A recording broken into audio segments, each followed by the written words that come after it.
Hello, and welcome aboard the Bookaneers podcast. My name is Steve Berryessa. Thank you so much for joining us. Today we have for you part 2 of our series, A Christmas Carol by Charles Dickens, read by Ron Berryessa. If you're just now joining us, follow the link here to find part 1, or just keep watching as we continue the hauntings of Ebenezer Scrooge. Enjoy.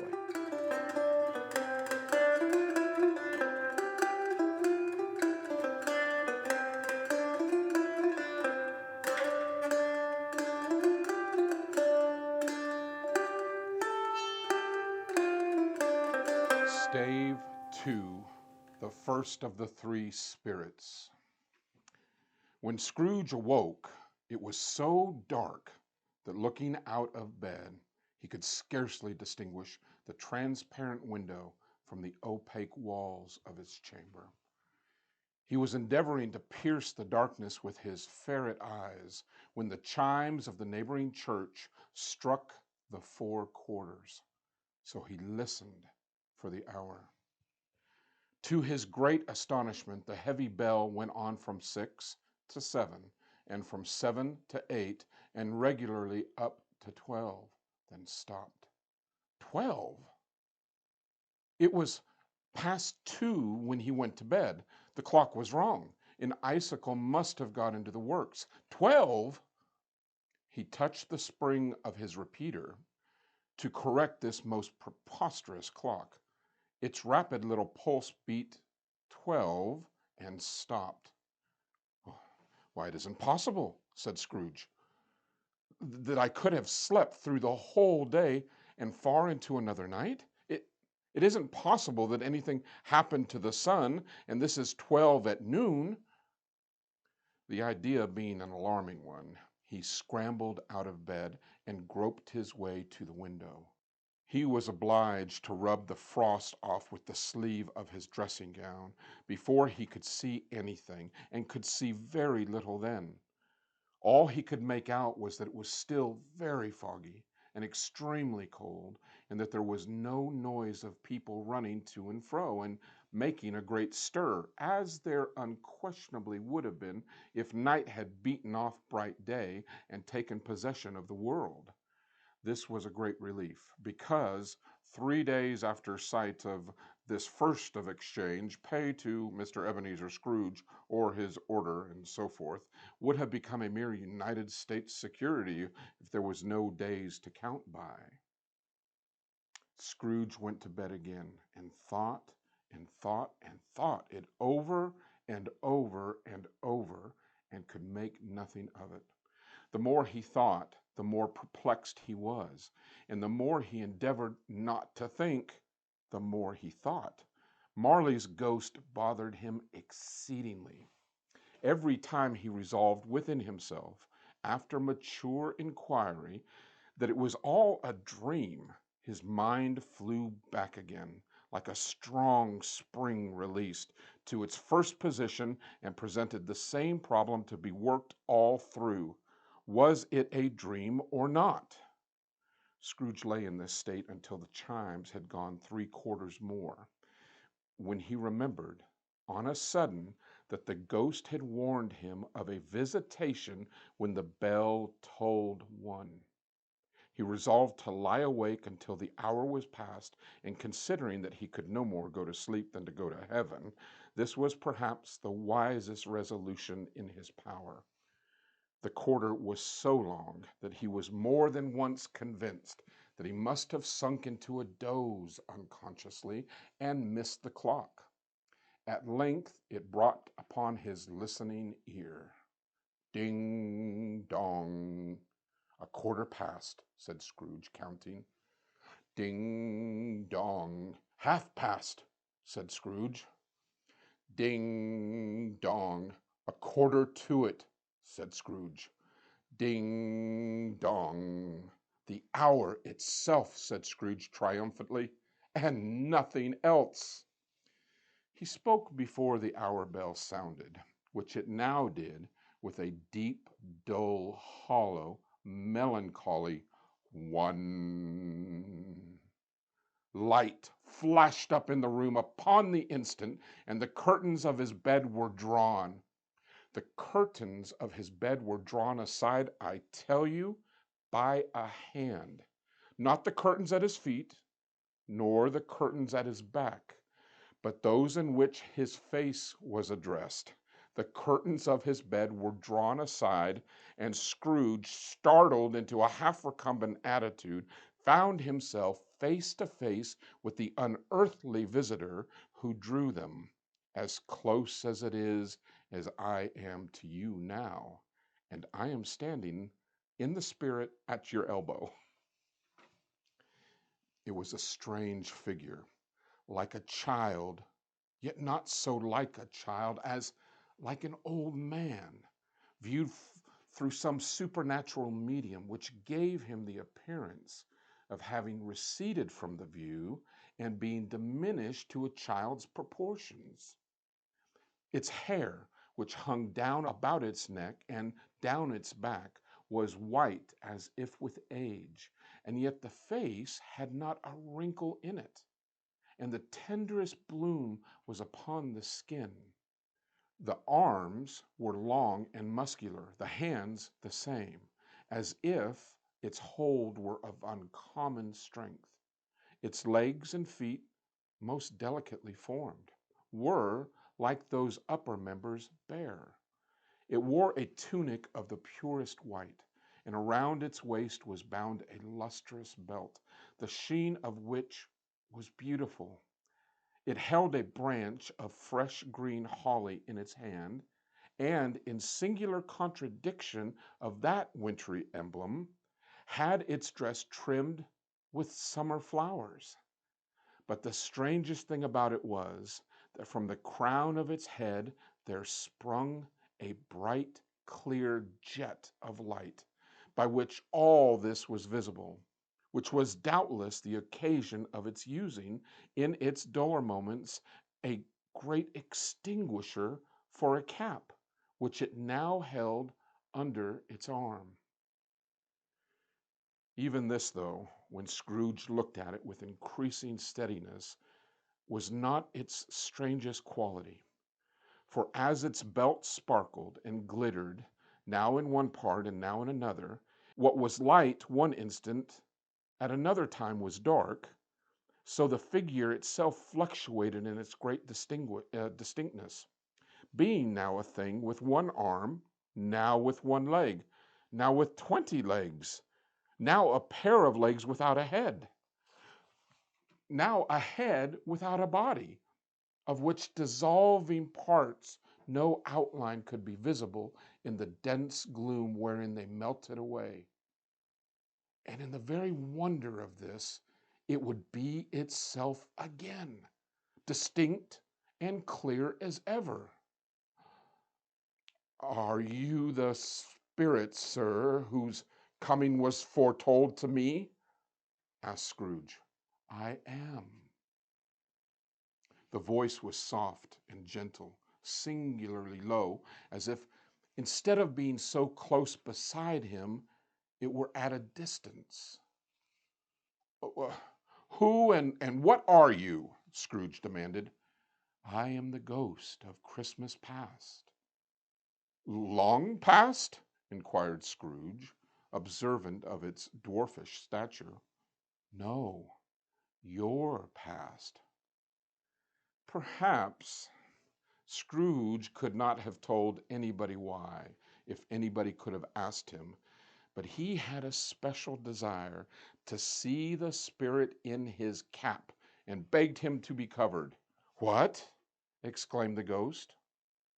"Would you so soon put out with worldly hands the light I give? Is it not enough that you are one of those whose passions made this cap, and force me through long trains of years to wear it low upon my brow?"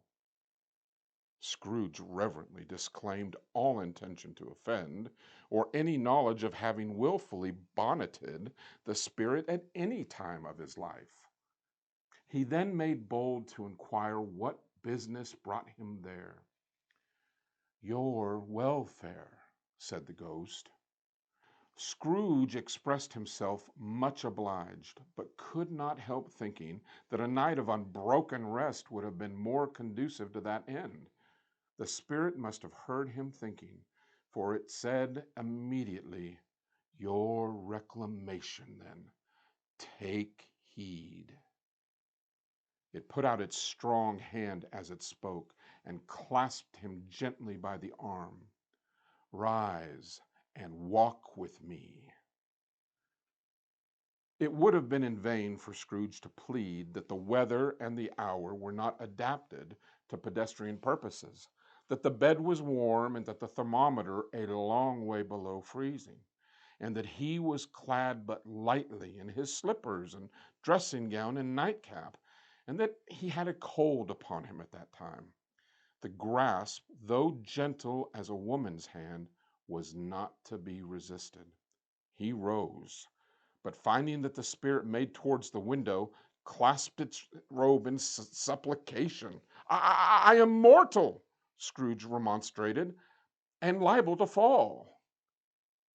"Bear but a touch of my hand there," said the spirit, laying it upon his heart, "and you shall be upheld in more than this." As the words were spoken, they passed through the wall and stood upon an open country road, with fields on either hand. The city had entirely vanished. Not a vestige of it was to be seen.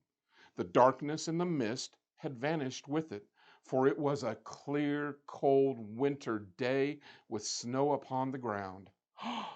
"Good heaven!" said Scrooge, clasping his hands together as he looked around him. I was bred in this place. I was a boy here." The spirit gazed upon him mildly. Its gentle touch, though it had been light and instantaneous, appeared still present to the old man's sense of feeling. He was conscious of 1,000 odors floating in the air, each one connected with 1,000 thoughts and hopes and joys and cares long, long forgotten. "Your lip is trembling," said the ghost. "And what is that upon your cheek?" Scrooge muttered, with an unusual catching in his voice, that it was a pimple, and begged the ghost to lead him where he would. "You recollect the way?" inquired the spirit. "Remember it!" cried Scrooge with fervor. "I could walk it blindfold." "Strange to have forgotten it for so many years," observed the ghost. "Let us go on." They walked along the road, Scrooge recognizing every gate and post and tree, until a little market town appeared in the distance, with its bridge, its church, and winding river. Some shaggy ponies now were seen trotting towards them, with boys upon their backs, who called to other boys in country gigs and carts driven by farmers. All these boys were in great spirits, and shouting to each other until the broad fields were so full of merry music that the crisp air laughed to hear it. "These are but the shadows of things that have been," said the ghost. "They have no consciousness of us." The jocund travelers came on, and as they came, Scrooge knew and named every one. Why, why was he rejoiced beyond all bounds to see them? Why did his cold eye glisten and his heart leap up as they went past? Why was he filled with gladness when he heard them each call one another and say "Merry Christmas" as they parted at crossroads and byways for their several homes? What was Christmas to Scrooge? Out upon Merry Christmas! What good had it ever done to him? "The school is not quite deserted," said the ghost. "A solitary child, neglected by his friends, is left there still." Scrooge said he knew it, and he sobbed. They left the high road by a well-remembered lane, and soon approached a mansion of dull red brick, and with a little weathercock-surmounted cupola on the roof, and a bell hanging in it. It was a large house, but one of broken fortunes, for the spacious offices were little used. Their walls were damp and mossy, their windows broken, and their gates decayed. Fowls clucked and strutted in the stables, and the coach houses and sheds were overrun with grass.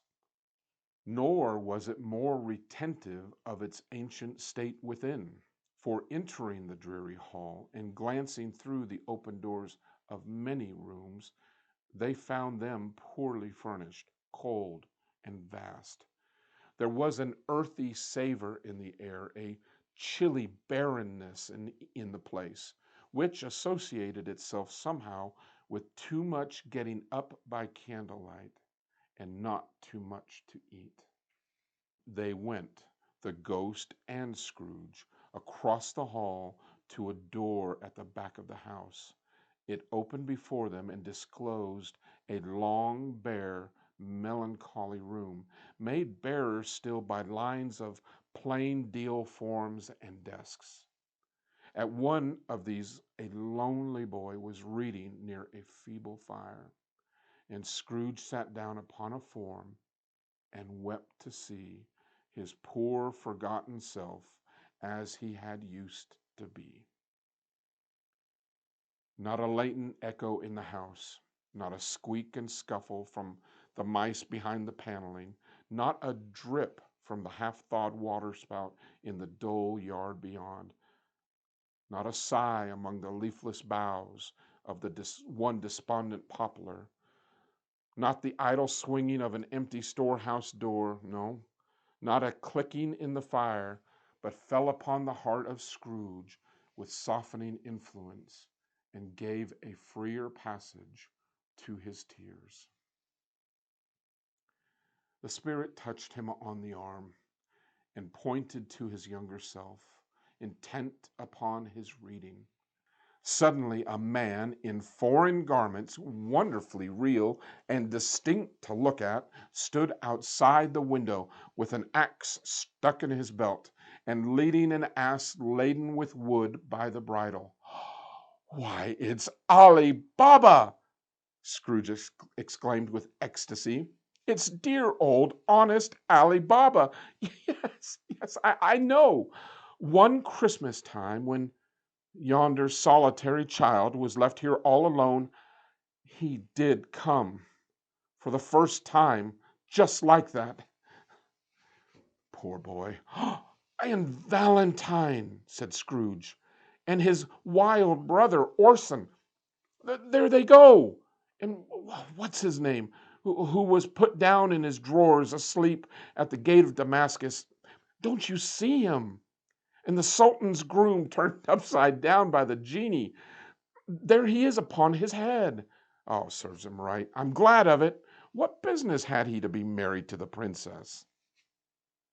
To hear Scrooge expending all the earnestness of his nature on such subjects in a most extraordinary voice, between laughing and crying, and to see his heightened and excited face, would have been a surprise to his business friends in the city, indeed. "There's the parrot!" cried Scrooge. "Green body and yellow tail, with a thing like a lettuce growing out of the top of its head. There he is! Oh, poor Robin Crusoe! He called him when he came home after sailing around the island. Oh, poor Robin Crusoe! Where have you been, Robin Crusoe?" The man thought he was dreaming, but he wasn't. It was the parrot. You know. Ah, there goes Friday, running for his life to the little creek. Hallo! Whoop! Hallo! Then, with a rapidity of transition very foreign to this unusual character, he said in pity of his former self, "Ah, poor boy," and cried again. I wish, Scrooge muttered, putting his hand in his pocket and looking about him after drying his eyes with his cuff. But it's too late now.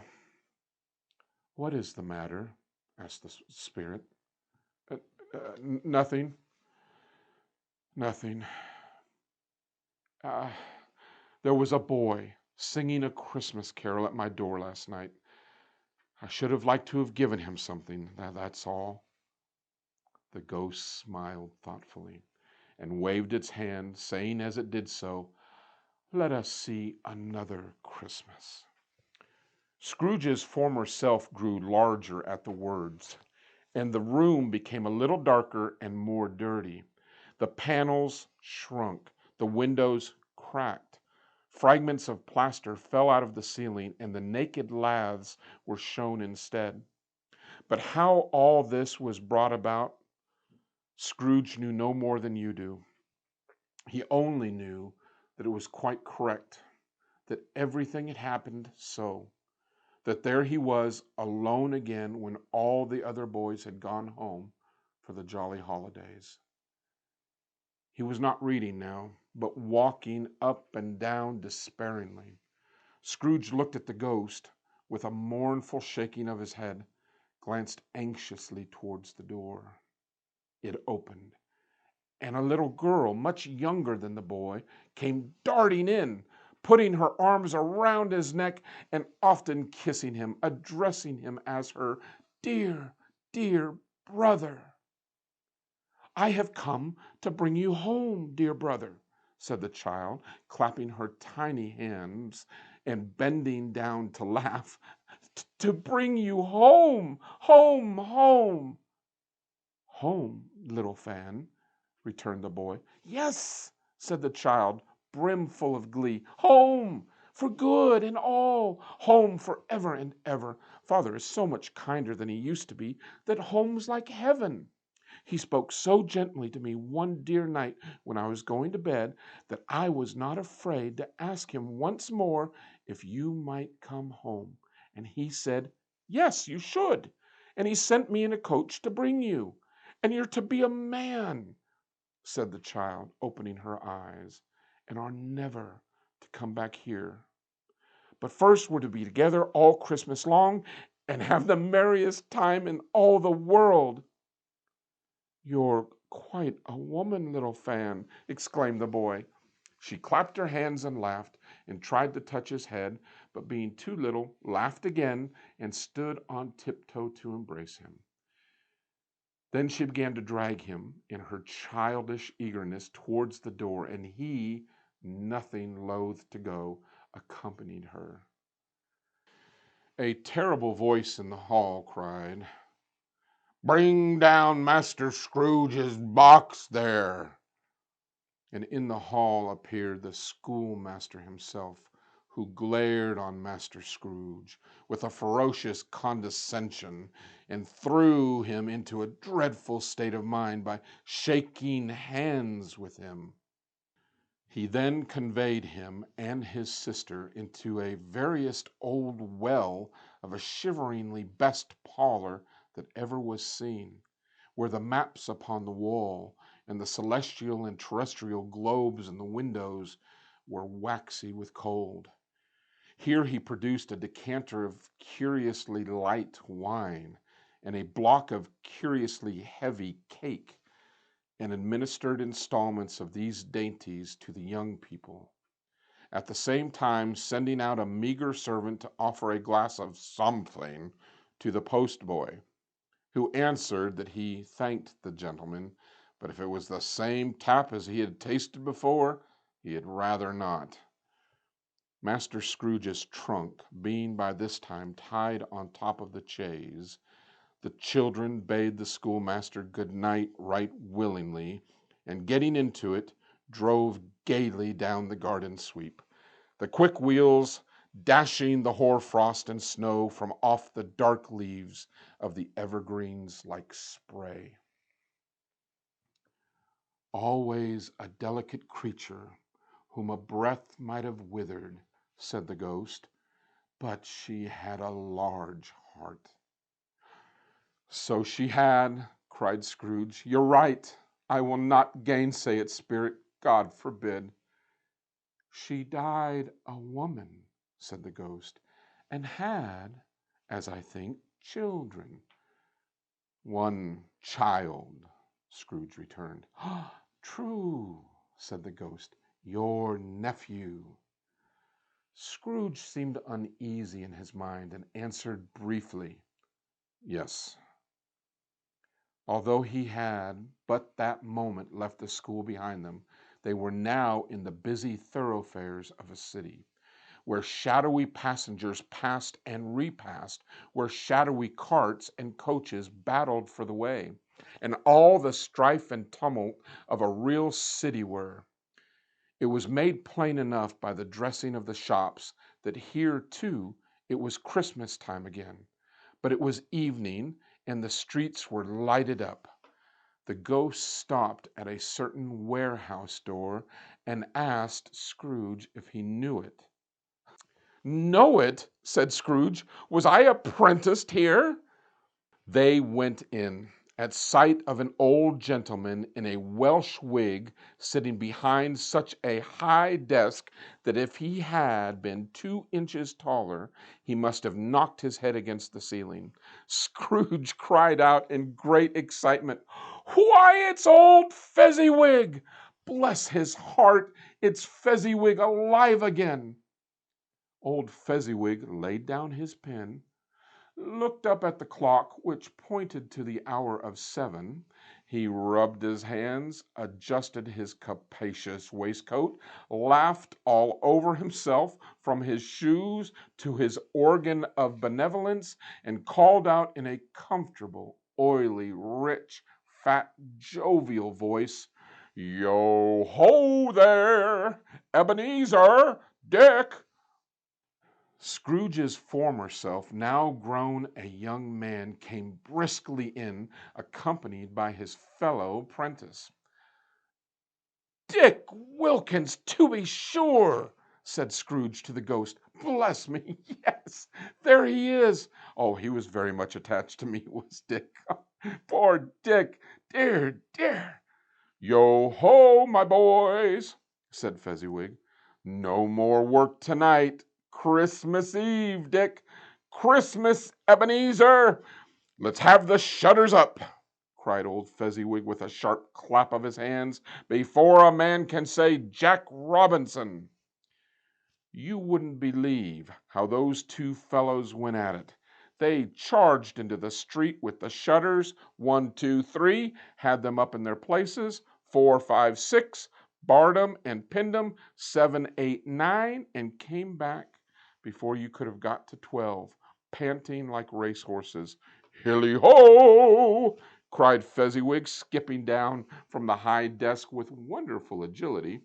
Clear away, my lads. Let's have lots of room here. Hilly ho, Dick. Cheer up, Ebenezer. Clear away. There was nothing they wouldn't have cleared away, or couldn't have cleared away, with old Fezziwig looking on. It was done in a minute.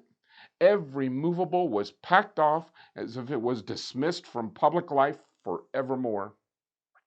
The floor was swept and watered, the lamps were trimmed, fuel was heaped upon the fire, and the warehouse was as snug and warm and dry and bright a ballroom as you would desire to see upon a winter's night. In came a fiddler with a music book and went up to the lofty desk and made an orchestra of it and tuned like 50 stomach aches. In came Mrs. Fezziwig, one vast substantial smile. In came the 3 Miss Fezziwigs, beaming and lovable. In came the 6 young fellows whose hearts they broke. In came all the young men and women employed in the business. In came the housemaid with her cousin, the baker. In came the cook with her brother's particular friend, the milkman. In came the boy from over the way, who was suspected of not having enough board from his master, trying to hide himself behind the girl from next door but one, who was proved to have had her ears pulled by her mistress. In they all came, one after another, some shyly, some boldly, some gracefully, some awkwardly, some pushing, some pulling. In they all came, anyhow and everyhow. Away they all went, 20 couple at once, hands half round and back again, the other way, down the middle and up again, around and round in various stages of affectionate grouping. Old top couple always turning up in the wrong place, new top couple starting off again as soon as they got there. All top couples at last, and not a bottom one to help them. When this result was brought about, old Fezziwig, clapping his hands to stop the dance, cried out, "Well done!" And the fiddler plunged his hot face into a pot of porter specially provided for that purpose. But scorning rest upon his reappearance, he instantly began again, though there were no dancers yet, as if the other fiddler, who had been carried home exhausted on a shutter, and he was a brand new man resolved to beat him out of sight or perish. There were more dances, and there were more forfeits, and more dances. There was cake, there was negus, and there was a great piece of cold roast, and there was a great piece of cold boiled, and there was mince pies and plenty of beer. But the effect of the evening came after the roast and boiled, when the fiddler, an artful dog, mind, the sort of man who knew his business better than you or I could have told it to him, struck up Sir Roger de Coverley. Then old Fezziwig stood out to dance with Mrs. Fezziwig, top couple too, with a good stiff piece of work cut out for them, 3 or 4 and 20 pair of partners, people who were not to be trifled with, people who would dance and had no notion of walking. But if there had been twice as many, 4 times, old Fezziwig would have been a match for them, and so would Mrs. Fezziwig.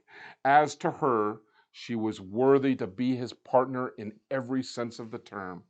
If that's not high praise, tell me higher and I'll use it. A positive light appeared to issue from Fezziwig's calves. They shone in every part of the dance like moons. You couldn't have predicted at any given time what would have become of them next. And when old Fezziwig and Miss Fezziwig had gone all through the dance, advance and retire, hold hands with your partner, bow and curtsy, corkscrew, thread the needle, and back again to your place, Fezziwig cut so deftly that he appeared to wink with his legs, and came up upon his feet again without a stagger. When the clock struck 11, this domestic ball broke up. Mr. and Mrs. Fezziwig took their stations, one on either side of the door, and shaking hands with every person individually as he or she went out, wishing him or her a Merry Christmas. When everyone had retired but the 2 prentices, they did the same to them, and thus the cheerful voices died away, and the lads were left to their beds, which was under a counter in the back shop. During the whole of this time, Scrooge had acted like a man out of his wits. His heart and soul were in the scene, and with his former self. He corroborated everything, remembered everything, enjoyed everything, and underwent the strangest agitation. It was not until now, when the bright faces of his former self and Dick were turned from them, that he remembered the ghost, and became conscious that he was looking full upon him, while the light upon its head burned very clear. "A small matter," said the ghost, "to make these silly folks so full of gratitude." "Small!" said Scrooge. The spirit signed to him to listen to the 2 prentices, who were pouring out their hearts in praise of Fezziwig, and when he had done so, said, "Why is it not? He has spent but a few pounds of your mortal money, 3 or 4 perhaps. Is that so much that he deserves this praise?" "Oh, it isn't that," said Scrooge, heated by the remark, and speaking unconsciously like his former, not his latter self. It isn't in that spirit. He has the power to render us happy or unhappy, to make our service light or burdensome, a pleasure or a toil. Say that his power lies in words and looks, in things so slight and insignificant that it is impossible to add or count them up. What then? The happiness he gives is quite as great as if it cost a fortune. He felt the spirit's glance and stopped. What's the matter? Asked the ghost. Uh, Nothing in particular, said Scrooge. Something, I think. No, said Scrooge. No, I would like to be able to say a word or two to my clerk just now. That's all. His former self turned down the lamps as he gave utterance to the wish, and Scrooge and the ghost again stood side by side in the open air. My time grows short, observed the spirit. Quick! This was not addressed to Scrooge, or to any one who he could see, but it produced an immediate effect. For again Scrooge saw himself. He was older now, a man in the prime of his life. His face had not the harsh and rigid lines of latter years, but it had begun to wear the signs of care and avarice. There was an eager, greedy, restless motion in his eyes, which showed the passion that had taken root, where the shadow of the growing tree would fall. But he was not alone, and sat by the side of a fair young girl in a mourning dress, in whose eyes there were tears, which sparkled in the light that shone out of the ghost of Christmas past. It matters little, she said softly. To you, very little. Another idol has displaced me, and if it can cheer and comfort you in the time to come, as I would have tried to do, I have no just cause to grieve. What idol has displaced you? He rejoined. A golden one. Ah, this is the even-handed dealing of the world, he said. There is nothing on which it is so hard as poverty, and there is nothing it professes to condemn with such severity as the pursuit of wealth. You fear the world too much, she answered gently. All your hopes have merged into the hope of being beyond the chance of its sordid reproach. I have seen your nobler aspirations fall off one by one until the master passion, gain, engrosses you. Have I not? Oh, what then? He retorted. Even if I have grown so much wiser, what then? I, I'm not changed towards you. She shook her head. Am I? Our contract is an old one. It was made when we were both poor and content to be so, until in good season we could improve our worldly fortune by our patient industry. You are changed. When it was made, you were another man. I was a boy, he said impatiently. Your own feelings tells you that you were not what you are, she returned.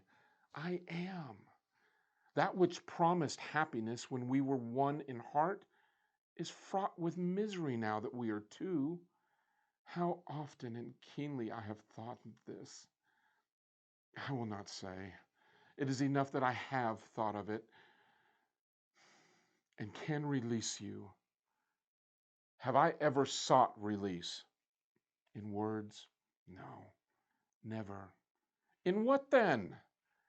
In a changed nature, in an altered spirit, in another atmosphere of life, another hope as its great end, in everything that made my love of any worth or value in your sight. If this had never been between us, said the girl, looking mildly but with steadiness upon him. Tell me, would you seek me out and try to win me now? No. He seemed to yield to the justice of this supposition, in spite of himself. But he said with a struggle, "You think not?" "I would gladly think otherwise if I could," she answered. "Heaven knows, when I have learned a truth like this, I know how strong and irresistible it must be. But if you were free today, tomorrow, yesterday, can even I believe that you would choose a dowerless girl? You, who in your very confidence with her weigh everything by gain, or choosing her if for a moment you were false enough to your one guiding principle to do so, do I not know that your repentance and regret would surely follow?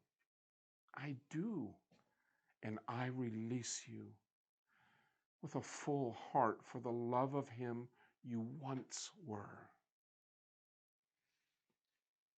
He was about to speak, but with her head turned from him, she resumed, "You may, the memory of what is past half makes me hope you will, have pain in this, a very, very brief time, and you will dismiss the recollection of it gladly as an unprofitable dream from which it happened well that you awoke.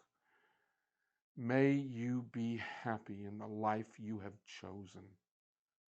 She left him, and they parted. "Spirit," said Scrooge, "show me no more. Conduct me home. Why do you delight to torture me?" "One shadow more," exclaimed the ghost. "No more!" cried Scrooge. "No more! I don't wish to see it. Show me no more." But the relentless ghost pinioned him in both his arms and forced him to observe what happened next. They were in another scene, a place, a room, not very large or handsome, but full of comfort. Near to the winter fire sat a beautiful young girl, so like the last that Scrooge believed it was the same, until he saw her, now a comely matron, sitting opposite her daughter. The noise in this room was perfectly tumultuous, for there were more children there than Scrooge in his agitated state of mind could count, and unlike the celebrated herd in the poem, they were not 40 children conducting themselves like one, but every child was conducting itself like 40. The consequences were uproarious beyond belief. But no one seemed to care. On the contrary, the mother and daughter laughed heartily and enjoyed it very much, and the latter, soon beginning to mingle in the sports, got pillaged by the young brigands most ruthlessly. Oh, what would I have not given to have been one of them? Though I could never have been so rude. No, no. I wouldn't for the wealth of all the world have crushed that braided hair and torn it down, and for the precious little shoe. I wouldn't have plucked it off. God bless my soul to save my life. As to measuring her waist in sport, as they did, bold young brood, I couldn't have done it. I should have expected my arm to have grown around it for punishment and never come straight again. And yet I could have dearly liked, I own, to have touched her lips, and to have questioned her, that she might have opened them, to have looked upon the lashes of her downcast eyes, and never raised a blush, to have let those waves of hair, an inch of which would have been a keepsake beyond price. In short, I should have liked, I do confess, to have had the lightest license of a child, and yet been man enough to know its value. But Now a knocking at the door was heard, and such a rush immediately ensued that she, with laughing face and plundered dress, was borne toward it in the center of a flushed and boisterous group, just in time to greet the father, who came home attended by a man laden with Christmas toys and presents. Then the shouting and the struggling and the onslaught that was made on the defenseless porter, the scaling him with chairs for ladders, to dive into his pockets, despoil him of brown paper parcels, hold on tight by his cravat, hug him around the neck, pommel his back, and kick his legs in irrepressible affection. The shouts and wonder and delight with which the development of every package was received, the terrible announcement that the baby had been taken in the act of putting a doll's frying pan into his mouth, and was more than suspected of having swallowed a fictitious turkey glued on a wooden platter.